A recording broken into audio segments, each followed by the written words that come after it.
Shalom Bapak Ibu yang dikasihi oleh Tuhan Yesus Kristus. Selamat hari Minggu.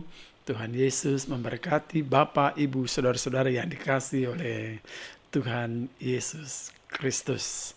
Saudaraku yang kasih, tema minggu ini saya beri judul, Mungkin Allah tidak berbicara kepada Anda, tapi Allah berbicara kepada saya. Mari kita tundukkan kepala, kita berdoa. Terpujilah Engkau ya Tuhan, Tuhan kami yang heran dan ajaib. Inilah hamba-Mu yang hina dina ya Tuhan, yang sangat membutuhkan pertolongan-Mu, jamahan daripada Engkau, penyertaan daripada Engkau, kuasa daripada Engkau, kehadiran-Mu mengambil alih pemberitaan ini, sehingga ia semakin direndahkan, dan Engkau semakin dimuliakan.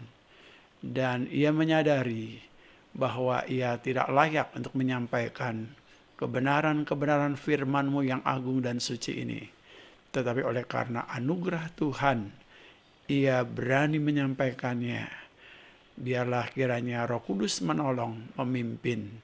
Di dalam nama Tuhan kami, Yesus Kristus, kami sudah berdoa. Amin. Baik, Bapak Ibu yang dikasihi oleh Tuhan Yesus Kristus. Saudara, saya ulangi temanya adalah mungkin Allah tidak berbicara kepada Anda, namun ia berbicara kepada saya.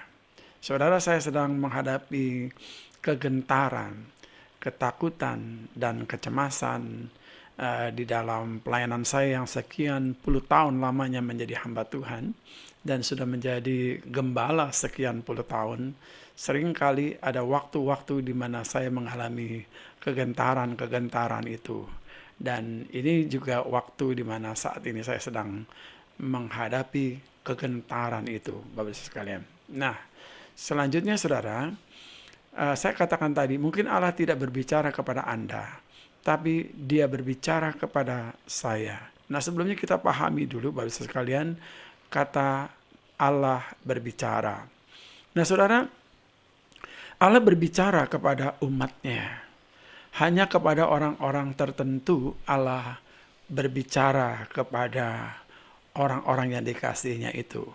Misalnya saudara kita lihat misalnya dalam kitab Keluaran pasal 33 ayat yang ke-11. Saya akan bacakan untuk Bapak Ibu Saudara yang terkasih dalam Tuhan Yesus Kristus. Dan Tuhan berbicara kepada Musa dengan berhadapan muka seperti seorang berbicara kepada temannya. Kemudian kembali lagi ia ke perkemahan, tetapi abdinya Yosua bin Nun, seorang yang masih muda, tidak meninggalkan kemah itu. Pada bagian ini, Kejadian 33 ayat 11, bagaimana Allah berbicara kepada Musa seperti seorang teman. Nah saudara, kalau seorang teman itu saudara sekalian, maka tidak ada batasan-batasan. Dia sangat dekat, dia sangat akrab, dan tidak ada protokoler saudara sekalian, dan tidak ada jarak. Nah sebenarnya kalau kita memperhatikan, beberapa kali kita lihat bagaimana saudara sekalian antara Allah dengan Musa itu ada jarak. Misalnya pada waktu Musa bertemu dengan Allah menerima 10 hukum itu, maka Tuhan memerintahkan kepada Musa untuk menjauh, ya kan? Takut terbakar dan lain sebagainya. Nah, poinnya adalah bagaimana Allah itu bisa berbicara kepada Musa. Dan juga kita melihat saudara sekalian bagaimana Allah juga banyak berbicara saudara sekalian kepada nabi-nabi yang lain. Tapi kalau kita bicara tentang Allah berbicara saudara sekalian, maka kita melihat saudara ada pembicaraan Allah secara langsung kepada person atau kepada pribadi, saudara sekalian. Namun Allah juga bisa berbicara melalui, ya. Jadi ada berbicara langsung, juga ada bicara melalui. Allah berbicara kepada umatnya melalui nabi-nabi. Allah berbicara melalui malaikat Tuhan. Allah berbicara melalui mimpi. Allah berbicara melalui nubuat. Allah berbicara melalui ciptaan. Allah berbicara melalui penglihatan. Allah berbicara lewat hamba-hambanya.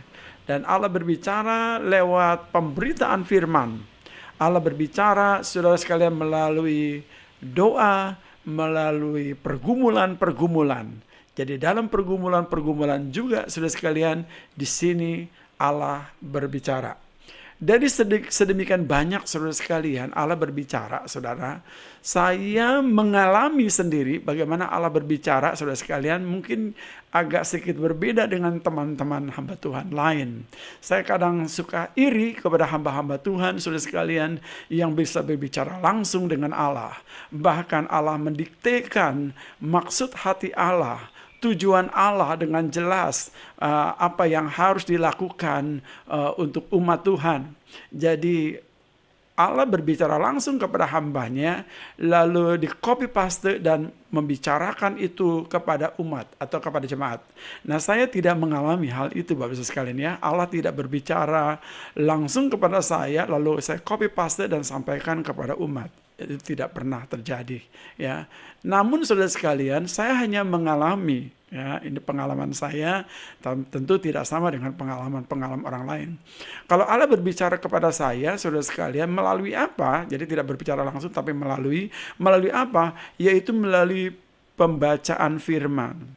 Pada waktu saya membaca firman, maka saya merasa, ya, Allah sedang berbicara kepada saya. Jadi apa perintah firman, apa berita firman, itu yang saya taati, itu yang akan saya lakukan, itu yang akan saya pedomani.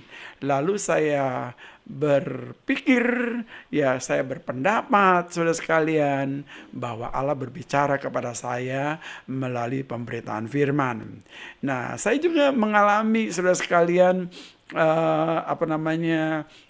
Allah berbicara kepada saya melalui misalnya meditasi atau berdoa, tapi kembali lagi saudara sekalian, kaitannya dengan firman yang saya ingat.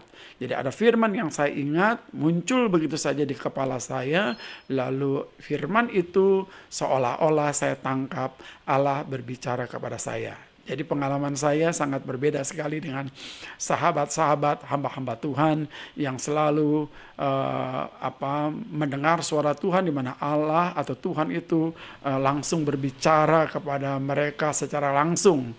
Kalau saya mendengar suara Allah atau Allah berbicara kepada saya melalui, jadi tidak langsung, melalui firman-Nya. Nah, saudara, beberapa waktu ini saudara sekalian saya mengalami kegentaran, tadi saya katakan kecemasan dan ketakutan saudara sekalian. Kenapa?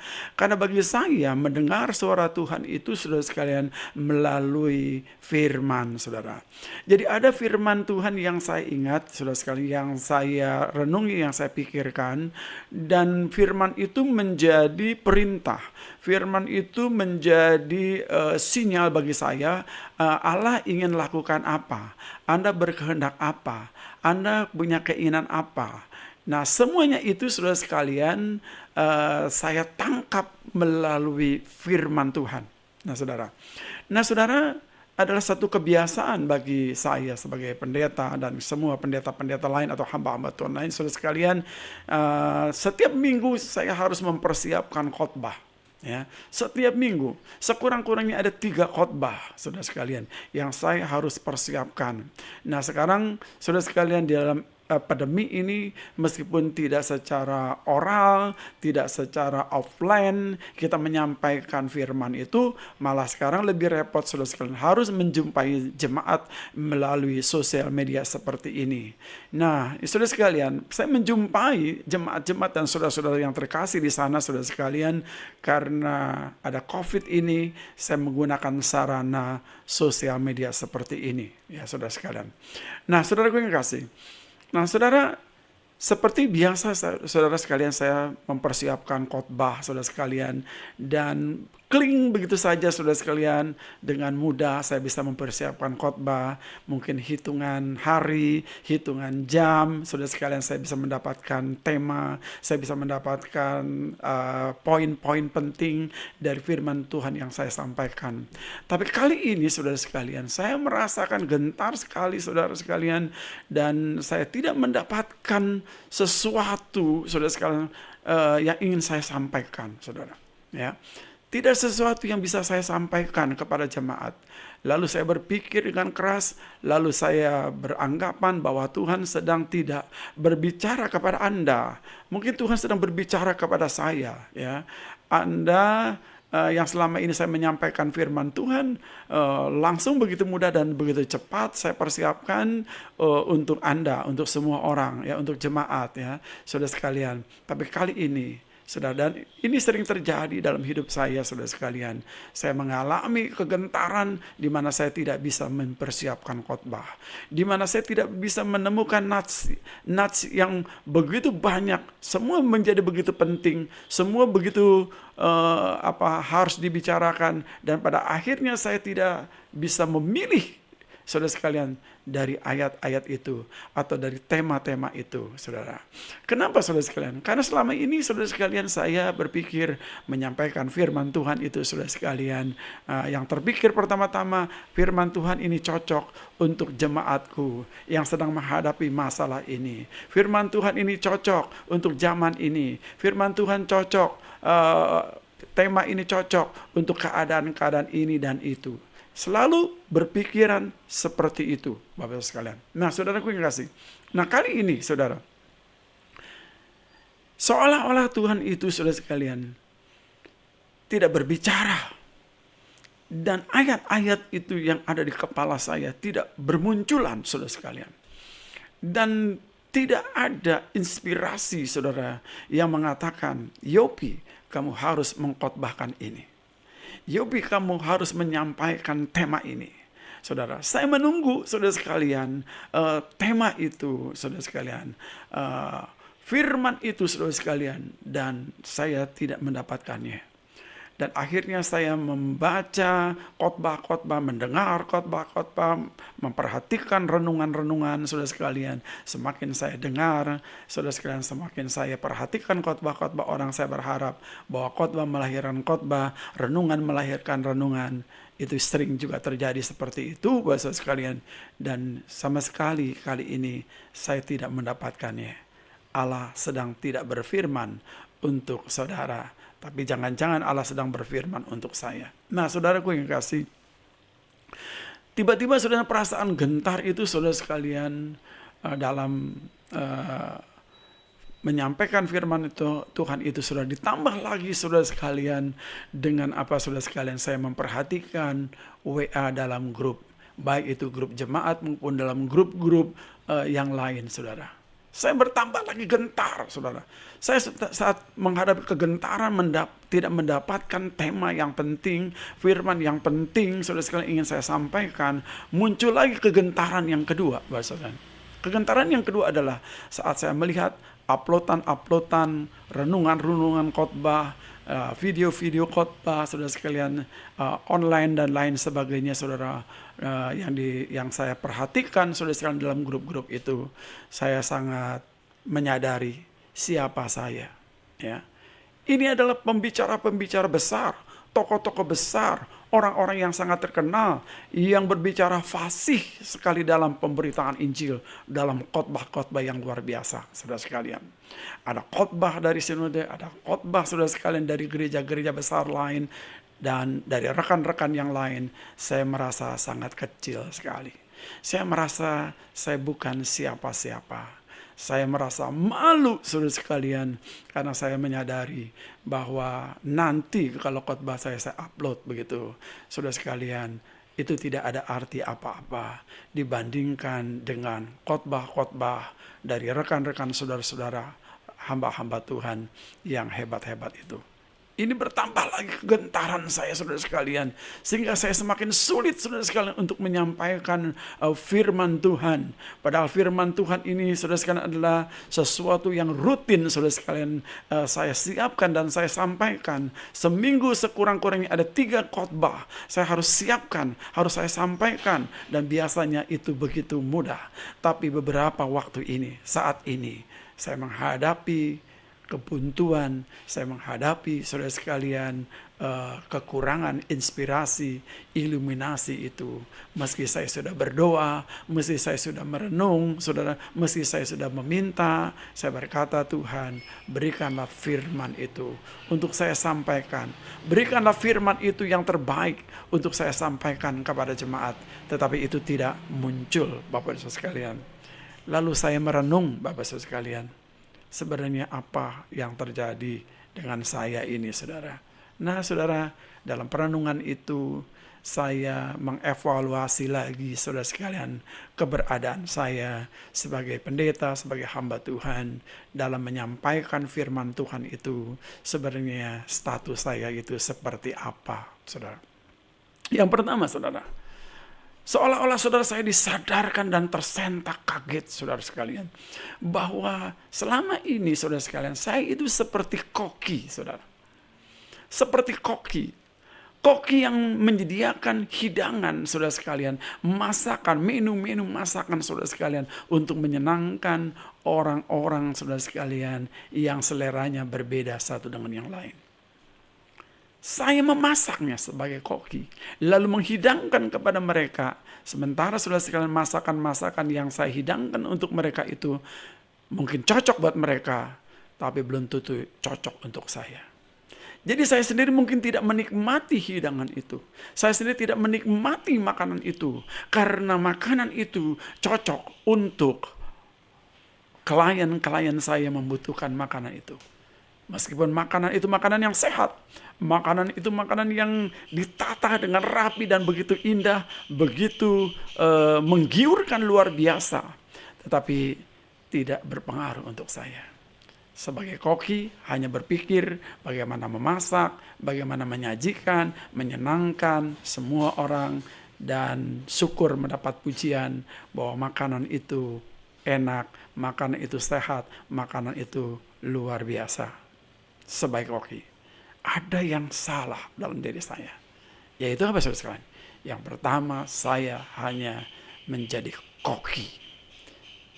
Yang kedua, saya menyadari, saudara, dalam kebuntuan ini, Bapak Saudara sekalian, ya, dalam kesulitan saya dalam mempersiapkan khotbah minggu ini, saudara sekalian, adalah saya merasakan bahwa diri saya itu seperti selang, saudara, ya. Saudara tahu selang, saudara sekalian, selang itu hanya berfungsi mengantar air dari sumber kepada yang membutuhkan. Dari sumber kepada yang membutuhkan. Sementara selang itu, saudara sekalian, dia tidak menampung air itu. Dan air itu tidak mengendap pada selang itu. Dan air itu hanya numpang lewat begitu saja. Saudaraku yang kasih, saya disadarkan bahwa pemberitaan firman itu seringkali saya alami, saya sadari, tidak mengendap pada diri saya. Tetapi hanya seperti sebuah selang yang melewatkan berkat itu dari sumbernya kepada orang yang membutuhkan. Ada yang keliru, ada yang perlu dikoreksi. Ya, dengan rendah hati saya berkata, saya harus mengoreksi itu. Kebuntuan ini, kesulitan saya dan kehilangan inspirasi dalam mempersiapkan khotbah itu adalah oleh karena ada yang salah, ada yang harus dikoreksi dari saya. Saya tidak berbicara hamba Tuhan lain, ya, tapi saya berbicara diri saya sendiri. Ya, saya tidak malu mengungkapkan ini kepada Bapak, Ibu, saudara sekalian, saudaraku yang kasih.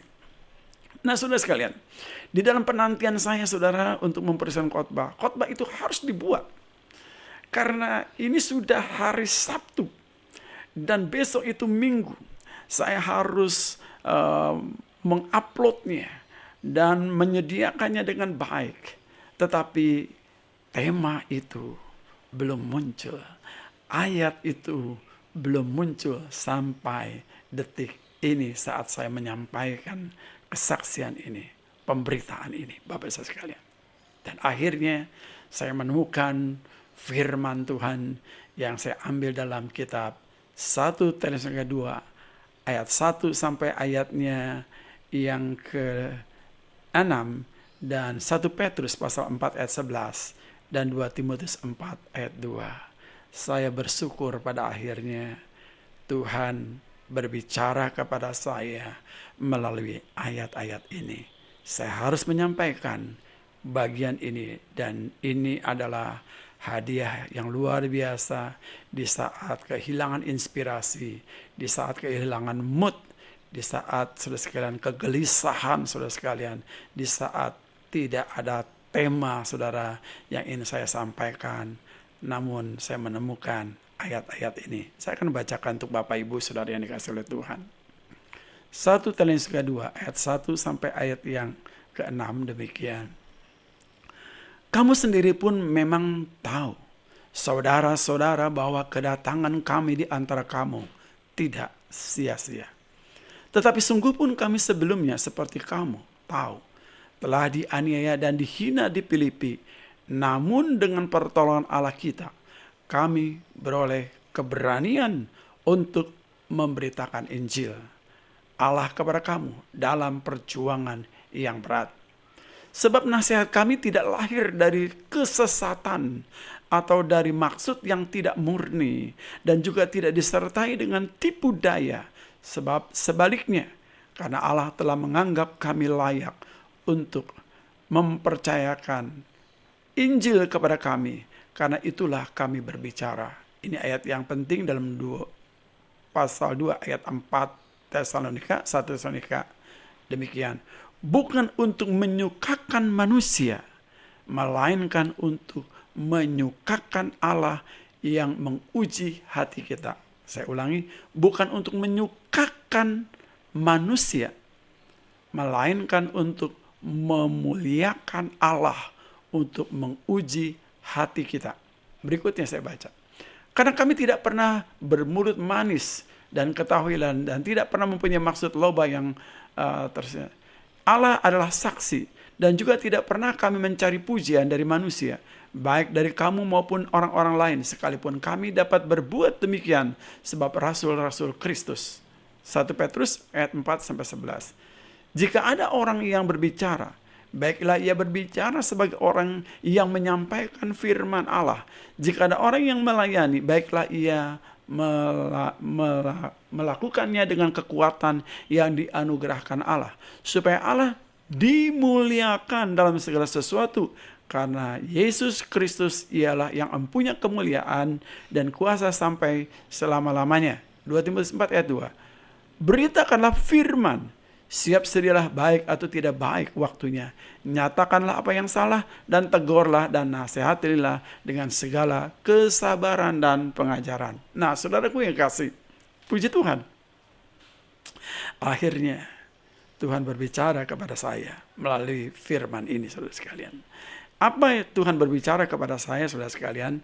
Yang pertama, saya disadarkan bahwa kenapa saya harus gentar menyampaikan firman Tuhan.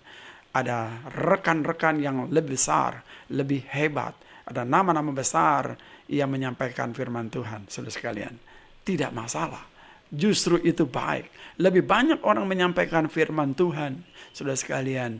Dan tidak usah gentar. Dan memang ada kepikiran, saudara sekalian, di dalam kemanusiaan saya. Nah, saudara, bukankah jemaat, saudara sekalian, pada saat ini bisa membuka channel lain? Bukankah jemaat bisa memilih pengkhotbah lain? Lalu siapa yang akan mendengarkan khotbah saya? Oh, saudara, saya mendapat penghiburan. Tidak semua. Masih ada jemaat-jemaat yang mau mendengarkan khotbah ini. Masih ada. Nah, saudaraku yang kasih.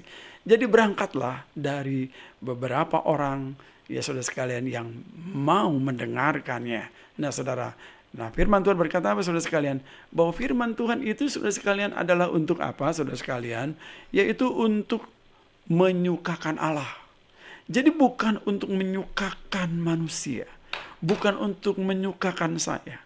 Bukan untuk menyukakan siapapun. Menyampaikan firman Allah itu adalah menyukakan Allah. Apa yang membuat saya kehilangan inspirasi? Apa yang membuat, saudara sekalian, saya tidak mendapatkan tema itu? Oleh karena ada yang keliru, saudara sekalian. Yaitu saya sedang memikirkan, saudara sekalian, yaitu bagaimana menyenangkan orang. seperti koki tadi, bagaimana menyukakan orang. Sementara saya sendiri tidak mengalami. Harusnya saya mengalami dulu, baru saya saksikan. Seperti sekarang ini, saya mengalami dulu, baru bisa saya saksikan kepada saudara sekalian. Ya, tentang bagaimana Allah berbicara ya, kepada saya melalui pemberitaan ini, saudara sekalian. Yaitu ada yang keliru. Allah sedang menegur saya, ada yang keliru. Bahwa mungkin saudara sekalian saya sedang menyukakan orang. Ya, di gereja biasanya orang kasih kita tema gitu ya. Temanya ini loh Pak, temanya ini loh Pak. Ya itu tidak salah saudara sekalian. Artinya apa? Ada kebutuhan itu. Jadi kita saudara sekalian terikat oleh kebutuhan-kebutuhan itu, oleh tema-tema itu saudara sekalian. Ya. Nah, saudara, padahal mungkin Tuhan sedang berbicara yang lain. Tapi tema-tema itu juga bisa juga dipakai oleh Tuhan. Nah, saudaraku yang kasih, kita lihat sini. Ada yang keliru yang harus dikoreksi dari saya adalah bahwa jangan pernah menyenangkan manusia, atau orientasi pemberitaan firman bukan untuk manusia, tapi untuk memuliakan Allah. Itu di dalam 1 Tesalonika 2 ayatnya yang keempat bagian B. Bukan untuk menyukakan manusia, melainkan untuk menyukakan Allah yang menguji hati kita. Kalau Allah disukakan, maka manusia akan disukakan. Jadi pertama-tama pikirkan Allah, maka dampaknya, impaknya baru kepada anak-anaknya, hamba-hambanya. Itu yang pertama saudara sekalian. Yang pertama adalah bagaimana kita memuliakan Allah di dalam menyampaikan firman Allah. Dan Allah sedang berbicara kepada saya, yaitu, Yopi, kamu harus menyampaikan firman Allah oleh karena Allah mau dipermuliakan. Yang kedua, saudara sekalian, 1 Petrus pasal 4 ayat 11, saudara, dikatakan apa di sini, saudara? Bagaimana Petrus mengatakan supaya jangan khawatir, saudara, dalam melaksanakan tugas-tugas pelayanan, dalam menyampaikan anugerah Tuhan, bahkan firman Tuhan. Tujuannya apa, saudara sekalian? Supaya Allah dimuliakan. Supaya Allah dimuliakan. Yang tadi menyukakan, maaf ya. Tadi Paulus itu dikatakan menyukakan Allah, dan yang kedua memuliakan Allah, ya, menyukakan Allah. Jadi bukan supaya manusia suka dengan pemberitaan kita, tapi bagaimana Allah disukakan. Lalu yang kedua Petrus mengatakan bagaimana kita memuliakan Allah. Jadi menyampaikan firman Tuhan jangan berpikir orang senang atau tidak senang, orang memuji atau tidak memuji, saudara sekalian, tapi pikirkan yang pertama-tama, apakah ini memuliakan Allah, menyenangkan Allah atau tidak. Itu yang terpenting, ya. Menyukakan Allah, memuliakan Allah, maka kita percaya kalau menyukakan Allah, memuliakan Allah, maka orang lain terberkati dengan pemberitaan firman kita, sekalian. Nah, saudara kasih, belum lagi saudara sekalian saya disadarkan kembali. Kenapa kamu harus gentar? Kenapa kamu harus takut? Mungkin kamu tidak dilihat, ya, mungkin kamu tidak didengar oleh orang lain karena ada sainganmu, ya, ada secara negatif sainganmu, pengkhotbah yang hebat. Tapi itu sangat keliru kalau kita berpikir seperti itu, Bapak. Dan firman Tuhan ini berbicara kepada saya, keliru, salah total. Ya, justru semakin banyak orang memberitakan firman Tuhan, semakin banyak orang menyukakan dan memuliakan Tuhan. Haleluya.